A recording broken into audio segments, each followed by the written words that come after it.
Hello, Dr. Omahani Khan here. I hope you all are in your best health and happy.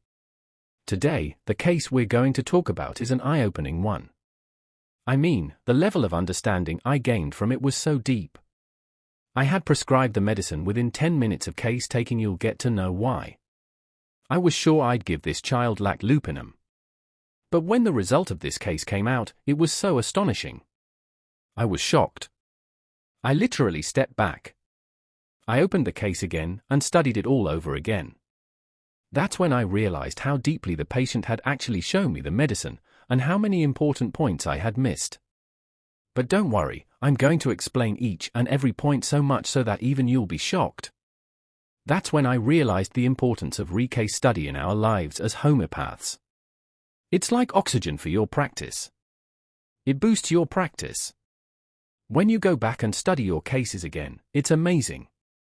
No matter how much I try to highlight it, I still won't be able to explain the depth of its importance. It's that important. The first thing I would like to say to you here is, at least do a case study of your successful cases.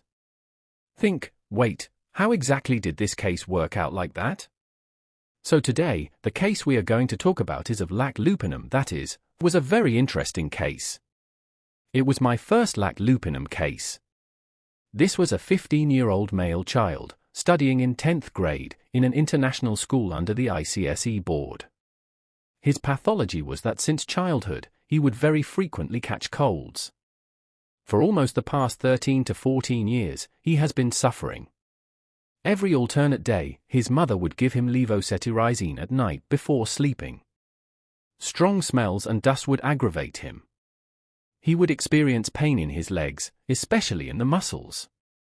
He liked to have spicy food. He had an aversion to sweets.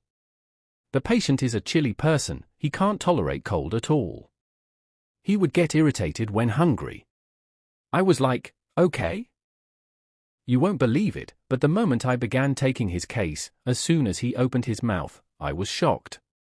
I was like, okay, am I really talking to a child studying in an international school? Because the way he was speaking, it was as if he was mentally retarded. I was so confused. But I continued with the case taking. In a homeopath's life, while taking a case, there are these speed breakers, and these speed breakers are very important. Because they indicate the characteristic symptoms. Every time you take a case, there will be a moment, like a speed breaker, where you suddenly get confused, where something hits you and makes you pause. And that moment is crucial in case taking. You must not ignore it.so, this was my first speed breaker. The moment I saw him, what did he say? He was speaking as if he were mentally challenged, very sluggish, unclear speech, and behaving in a very childish manner. I was like, okay, a noted, first speed breaker. Now listen, case taking in children is very different. Children don't open up easily. Their hearts are very pure and delicate. They don't know how to fabricate their words like adults do. Unlike adults, who say things like, if I meet this person, I'll behave or talk like that, or I will say this in this format, kids don't work that way. Children open up only to those with whom they feel safe, with those who make them feel loved. So, it becomes very important, in the first 5 to 10 minutes, to appreciate them, make them feel loved, and speak to them in a very friendly way. You have to give them a sense that they are being heard, and once they feel that, they open up very quickly. This is something I've learned through my own practice. I questioned this child, what do you like? Which subjects do you enjoy the most? He replied, Doctor, I like computer, maths, and biology. I asked, what do you like in computers? He said, I like coding and programming. There's logical thinking involved in it, and I really enjoy that part. I noticed something else during the conversation. Whenever I asked him a question, his usual response would be something like nothing, don't know, no, and the way he would say it, very sluggish, dragging the words. Now this kind of talk, this manner of responding, this is what we refer to as speed breakers in a patient's case. These are the characteristic symptoms I noted here. Then I asked him, among your parents, whom do you like the most? Now this boy is in the 10th grade, a stage where your thought process is well developed. By that age, you are very aware of the nature of your family members. You clearly understand what kind of people they are. You're sensitive to how your home functions. Fortunately, I had the case history of the entire family, so I already knew the nature of both his parents. His father is extremely strict, so much so that he locks the kitchen, and the mother follows every single command he gives without question. It's a beautiful case, and I'll be sharing more details in my upcoming case study videos. So I knew, somewhere, this child would speak the truth. Somewhere, I expected him to say something like, yes, I like this person more, or I don't like that. But when I asked the question, he immediately said, I don't know. Now he could have said, I like both of my parents. That would have been a typical diplomatic or neutral response. But he chose to say, I don't know, despite actually knowing whom he liked more. And this was a very calculated answer. Now why are we stressing so much on this point? Because the father of this child has a very high level of dominating personality. Extremely controlling, he even locks the kitchen, and it doesn't get opened without his permission. The mother, on the other hand, is a very timid and submissive person. She lets him dominate completely. And children see everything that happens at home. They know what's right and what's wrong. They know whom they like and whom they don't. Yet, despite all this child gave this calculated answer, I don't know. The most important thing I would like to tell you right at the beginning of this case is, this laziness you're seeing, it's not laziness. Throughout the case, what appears as laziness is actually a mask. It's not real laziness. Please understand the case very carefully. In Lac Lupinum, we often see this mask of laziness. We feel the patient is lazy, but he's not. Why this happens, I'll explain to you later. The next question I asked this child was, who do you get angry at? He said, no one. Again, denial of everything. Then he said, maybe I get angry at my elder sister. She shouts a lot at me. My hearing capacity has reduced because of her. I've become deaf because of her. Now here comes the animal theme, me vs you. He was blaming her for his delusional ear injury. There was no real deafness. It was purely his delusion. I then asked the patient's mother, what does the teacher say about him at school? She said, he's very intelligent. So there are hardly any complaints. There's just one thing the teacher often mentions. That during class, he reads novels, and that too, science fiction novels. While I'm teaching. Then I asked the child, why do you read science fiction novels? He said, I love science fiction. I asked, please explain. What's your favorite novel in this genre? He immediately replied, it's Artemis Fowl. Now during the case taking, I didn't put much emphasis on this point. But when I started seeing amazing results in this case, I went back and researched this novel. And I was astonished to find out how deeply the story of his favorite novel matches his own psychology. Not just his psychology, but also the remedy that was selected for him. Here's the summary of Artemis Fowl. The story is about a teenager of the same age as the patient. He has a criminal mindset. He discovers fictional elements like dwarfs, fairies, and elves. He's unlike other children. He doesn't make friends like normal kids. His main intention is to exploit their secrets and magic for his own benefit, but by the end of the story he transforms from a selfish genius into a kind-hearted, responsible child. And this is the story of his favorite novel. I was so shocked that I hadn't paid attention to this point during the case taking. Had I done that, I could have seen this deeper connection much earlier. What fascinates me the most about homeopathy is this. You connect the patient's pathology to their mind. And then you connect the mind to their pathology. And finally, you connect both of these to the remedy. And all of it matches so beautifully. Sometimes, it becomes so overwhelming. Your brain just stops functioning for a moment. When you witness something so astonishing and deeply accurate, you just sit there quietly, in shock, wondering, is homeopathy really this deep? Now this character from the novel, this teenager, he was exactly like a fox. Criminal-minded, clever, cunning, strategic, and the most important line. He was a selfish genius. He plays mind games throughout the novel. He hides in the shadows and waits for the right moment to strike. I observed something very interesting about this child. What is he talking about the most? He only talks about logical thinking. He said, whatever makes logical sense to me, I call that science. And whatever doesn't make logical sense, I consider it fiction. He likes being around people who have a good sense of humor. He enjoys jesting. His sister shared something very deep about him. He's a rank holder in the Maharashtra state-level competition for Python coding and programming. Now, Python programming is extremely tough. It's not everyone's cup of tea. And yet, this child was a rank holder in it, at just 15 years of age. His sister said, he already knows most of what is being taught in my engineering college syllabus. He's already studied all of it beforehand. Honestly, I found that quite astonishing.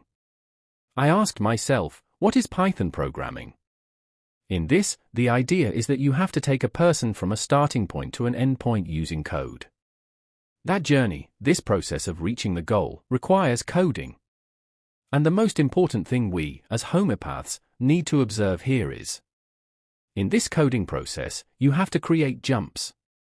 You have to find ways to reach the destination as fast as possible. And for that, you need to skip 10 to 10 blocks in between using your logic and strategy. At this point, I paused and started reflecting. How deeply this patient is teaching me his own remedy. What is coding, after all? It means you have to plan. You have to make strategic decisions. You need to get to the end point quickly. And you have to do all of that while skipping unnecessary steps. His sister said, it's very difficult to create those jumps and miss so many blocks in between. As an engineering student, I can't do that, but he does it so easily. She also said, he doesn't rely on rote learning. He only enjoys studying when he understands things. He learns by applying logic. The most important part of this video: what's the crux of this case? What is our core understanding from this case? The patient wants to move ahead very quickly in life. Right now, he is just a 10th grade student. But he's already capable of solving problems from the first, second, and third year of engineering. What is this act trying to tell you? He wants to cross all levels rapidly, but how? By gaining knowledge and moving ahead as fast as possible. This patient wants to progress in the bookish or fictional world. A world that is far removed from reality. He does not want to grow in the real or practical world. In the real world, he's very timid. He would never go out alone to bring vegetables or enter crowded places. He's afraid of cats. This cowardly nature is a reflection of his internal deficiency, which he tries to hide by using a defense mechanism. He has sharpened his brain by acquiring intense knowledge. And now he stays happy only in his fictional world. It means that in reality, he is extremely fragile. But to defend himself, he has made his brain extremely sharp and intelligent.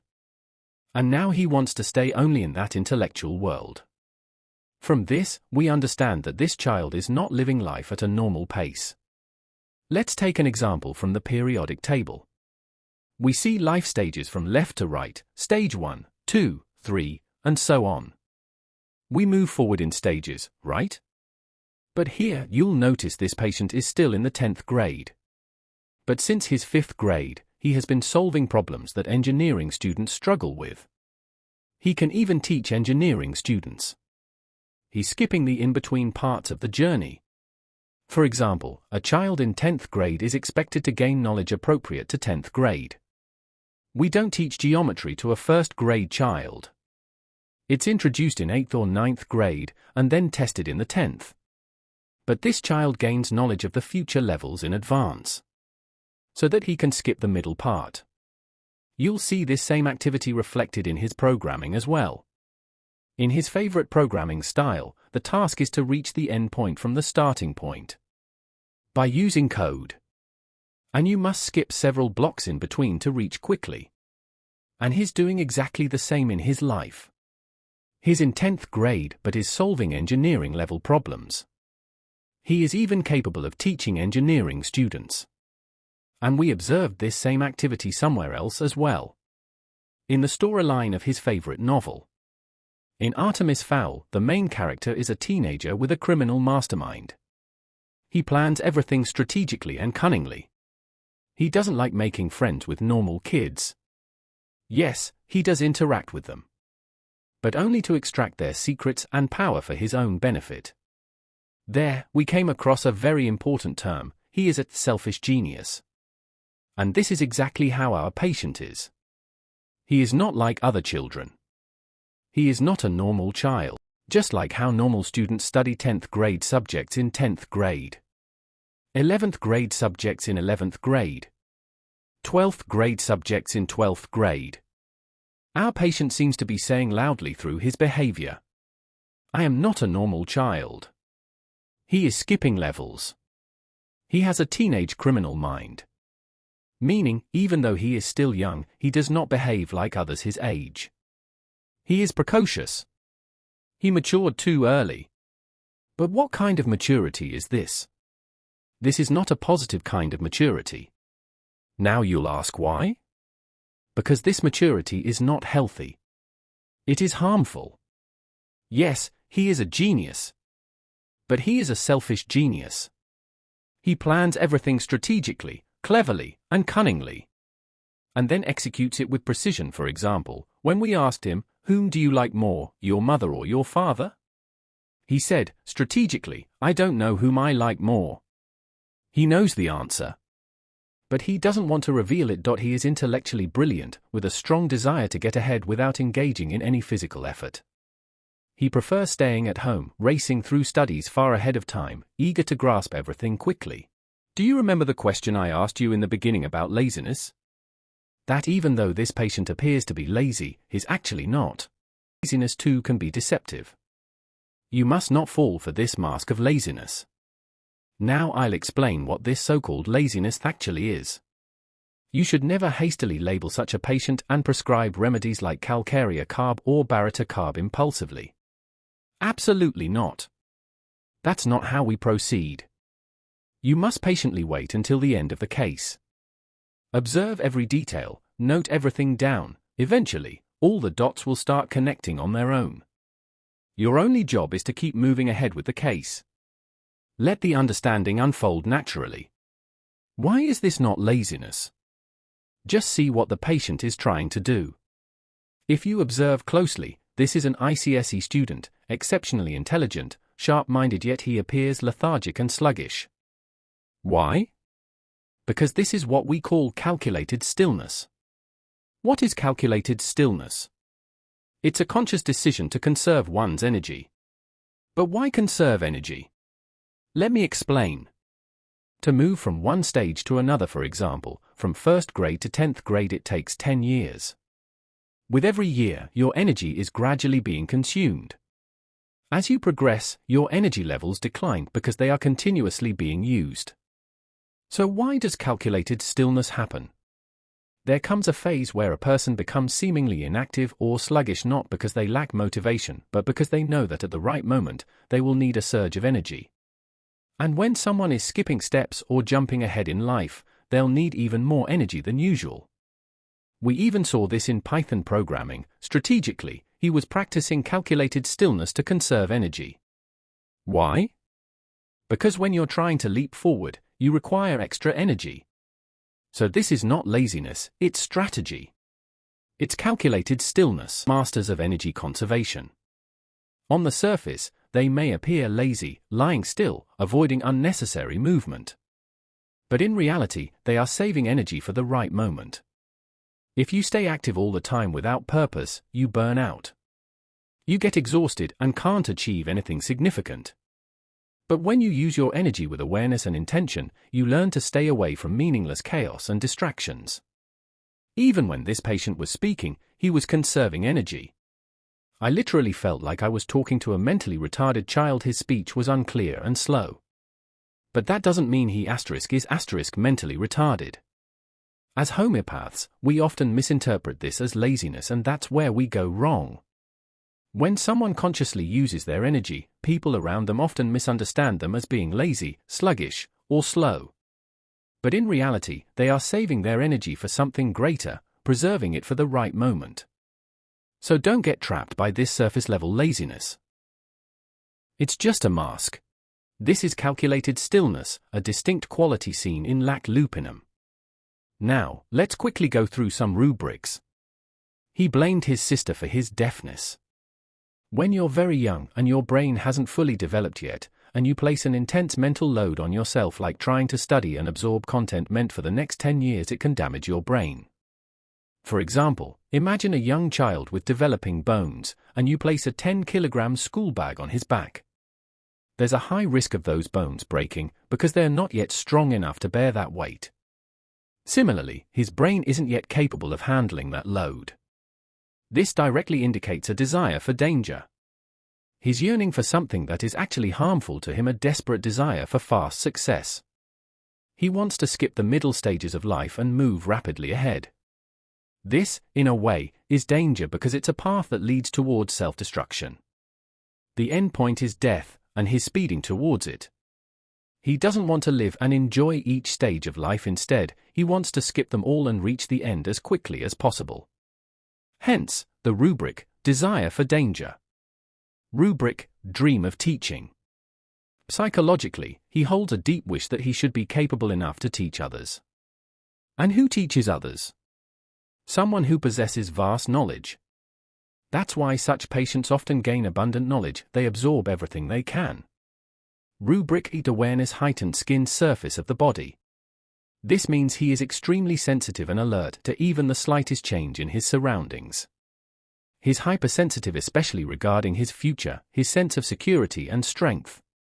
He's breaking the normal threshold and moving ahead at high speed. Follow up.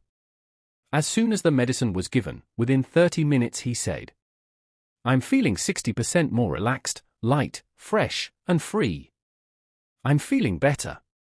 After 15 days, he showed no signs of irritability.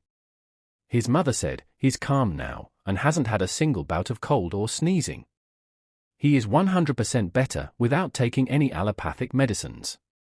I also observed that the slow, retarded, and sluggish manner in which he used to speak, that's now completely gone.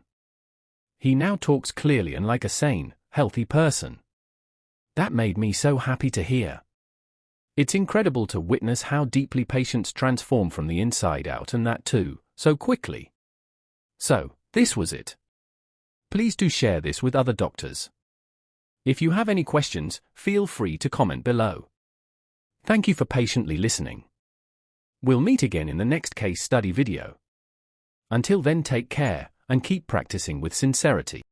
نسألك يا من هو الله الذي لا إله إلا هو الرحمن الرحيم الملك القدوس السلام المؤمن المهيمن العزيز الجبار المتكبر الخالق البارئ المصور الغفار القهار الوهاب الرزاق الفتاح العليم القابض الباسط الخافض الرافع المعز المذل السميع البصير الحكم اللطيف الخبير الحليم العظيم الغفور الشكور العلي الكبير الحفيظ المقيت الحسيب الجليل الكريم الرقيب المجيب الواسع الحكيم الودود المجيد الباعث الشهيد الحق الوكيل القوي المتين الولي الحميد المحسن المبدع المعيد المحيي المميت الحي القيوم الواجد الماجد